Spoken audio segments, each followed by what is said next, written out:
Muy buenos días a todas y a todos. Nuevamente soy el Padre Nicolás. Desde aquí, desde Jutiapa, Guatemala. En este jueves 30 de julio, se nos va julio. Y todavía seguimos en pandemia, aunque con algunos cambios, con algunas aperturas en algunos países acá. Pero bueno, vamos a hablar de eso, pero sobre todo vamos a meditar la palabra de Dios. En el Evangelio de Mateo, en este capítulo 13, que ya llega en este capítulo al final del ciclo de parábolas, y nos dice así: el reino de los cielos se parece a una red echada al mar, que atrapa peces de toda especie. Cuando se llena, los pescadores la sacan a la orilla y, sentándose, reúnen los buenos en cestas y los que no valen los tiran. Así sucederá al fin del mundo. Vendrán los ángeles y separarán a los malos de los buenos y los echarán al horno del fuego. Allí será el llanto y el crujir de dientes. ¿Lo han entendido todo? Le respondieron que sí. Él les dijo: pues bien, un letrado que se ha hecho discípulo del reino de los cielos se parece al dueño de una casa que saca de su tesoro cosas nuevas y viejas.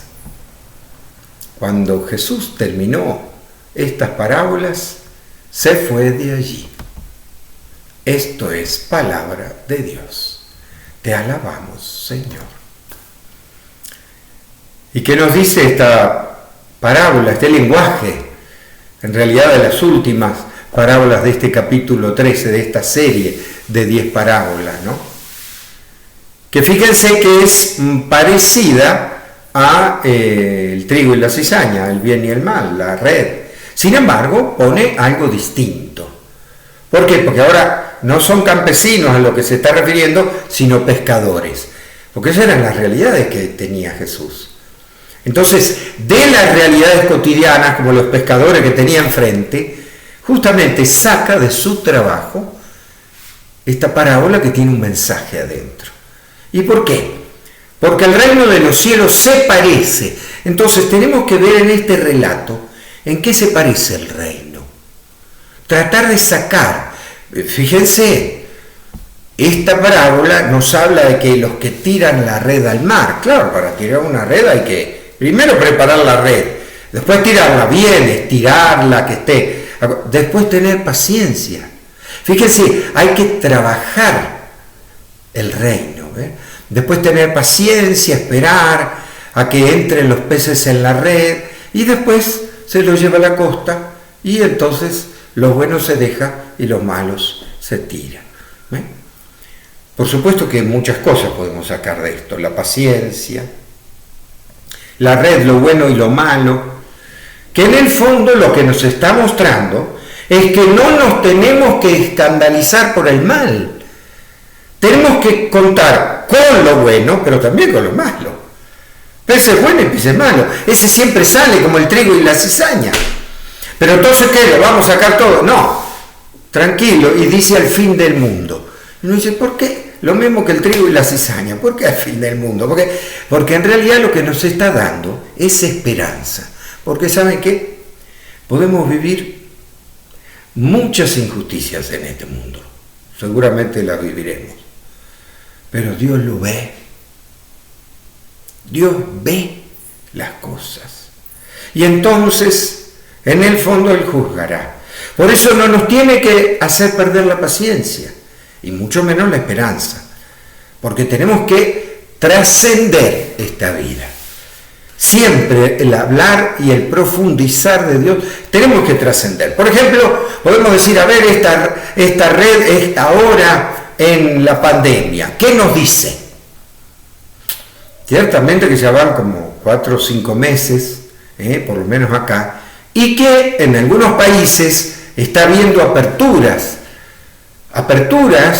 por ejemplo en Guatemala se está empezando a abrir, ya puede haber un movimiento, ir a Guatemala, volver. Sin embargo, bueno, el abrir y el romper esto también suscita miedos, temores, indecisiones, anhelos, y ¿qué será? ¿Empeoraremos? ¿No empeoraremos?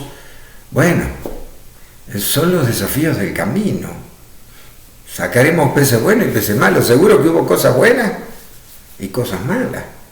Pero entonces en la pandemia, a ver, nos tenemos que decir a nosotros, ¿por qué? Porque nosotros también tenemos cosas buenas y cosas malas. No podemos caer en el error de los fariseos, que ellos se creían que ellos eran todos los buenos y los otros todos los malos. Porque sí es por eso Jesús justamente fue a los malos. ¿Por qué? Porque estos estaban llenos de soberbia. No lo querían escuchar. Resulta que la gente pecadora, abandonada, fue la que más le entendió.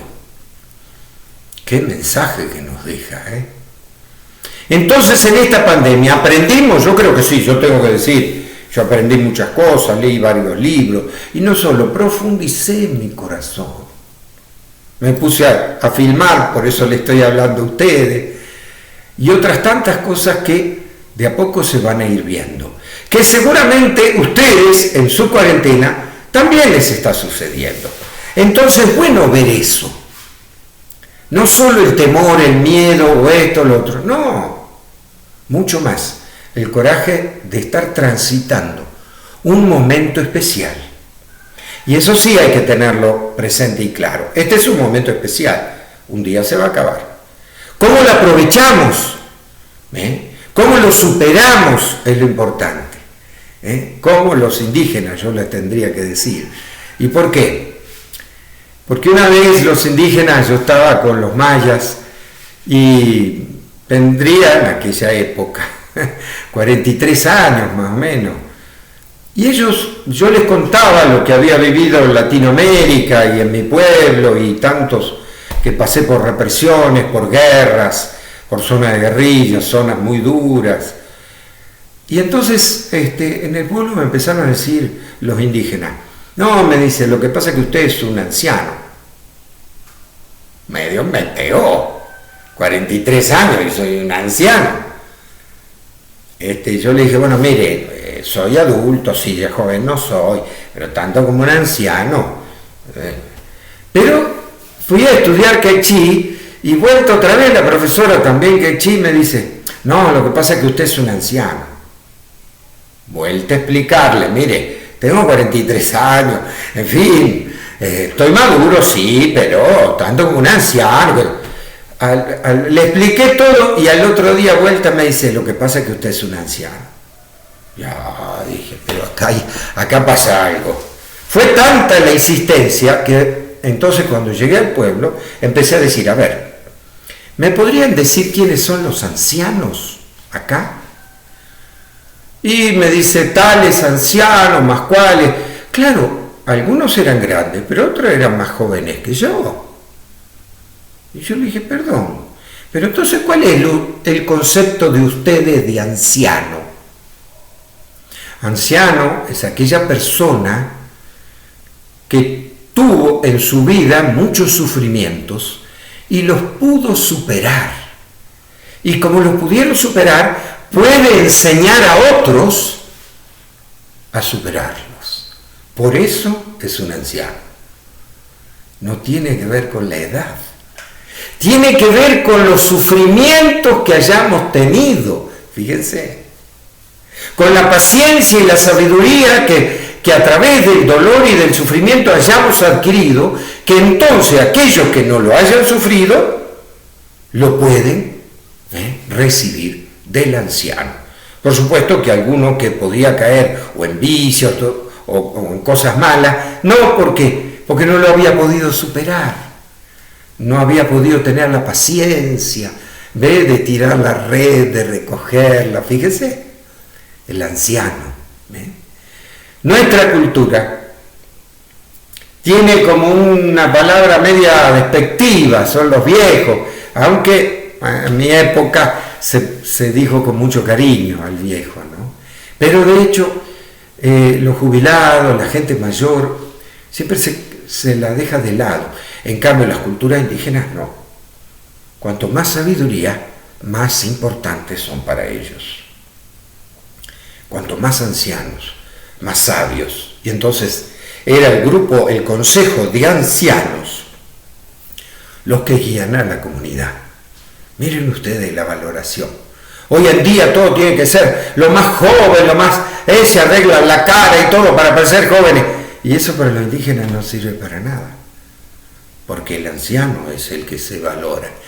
En este tiempo de pandemia, entonces, que tuvimos que proteger y tenemos que proteger más que nunca a los ancianos, valorémoslo.